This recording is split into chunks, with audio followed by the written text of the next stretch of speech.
Il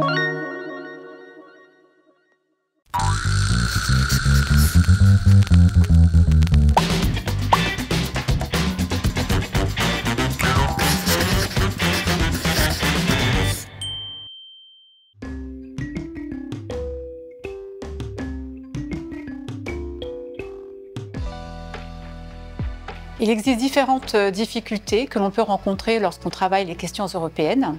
Déjà, enseigner les questions européennes à l'école est un vrai défi, surtout dans le contexte de l'école Bossa, qui est en éducation prioritaire. Les sujets européens sont complexes. Ils concernent la politique, l'histoire, la géographie et la culture. Et tout ceci demande aux élèves de comprendre parfois des choses abstraites.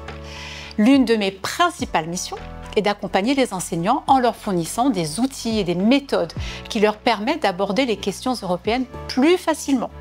Et un des aspects clés de cette démarche est de les former à la facilitation graphique.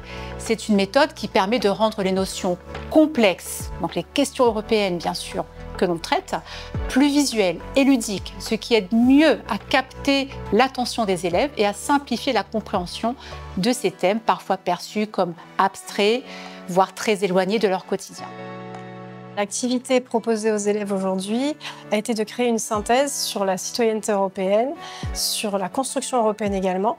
Donc le but était de faire une affiche où ils vont utiliser la facilitation graphique. Et aujourd'hui, principalement avec leur groupe, ils vont devoir se mettre d'accord sur les mots-clés, sur les idées à noter dans l'affiche. Puis ils vont devoir illustrer avec des pictogrammes leur affiche.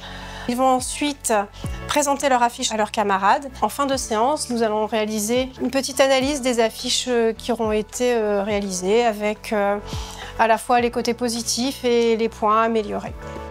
On se rend compte que c'est une notion difficile à enseigner et difficile à comprendre pour les élèves.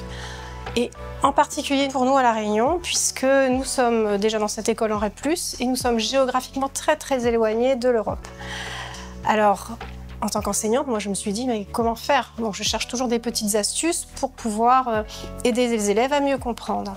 Et là, la facilitation graphique prend tout son sens en fait, puisque c'est vraiment un moyen pour les élèves de mémoriser, de mieux comprendre. C'est également un moyen pour eux d'être plus engagés en fait dans la tâche, et cela porte ses fruits. On voit véritablement des progrès dans la mémorisation et dans la compréhension.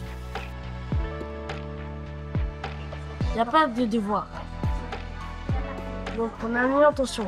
Il n'y a pas de devoir dans la citoyenneté européenne. Il y a l'égalité entre hommes et femmes. Le drapeau Union européenne. On a le droit de voter. On a le droit de circuler. Mon expérience avec le programme Facile Europe a été très positive, tant pour les enseignants que pour les élèves. Les enseignants ont pu monter en compétences sur ces temps forts. Ils ont pu approfondir et consolider leurs connaissances sur les questions européennes.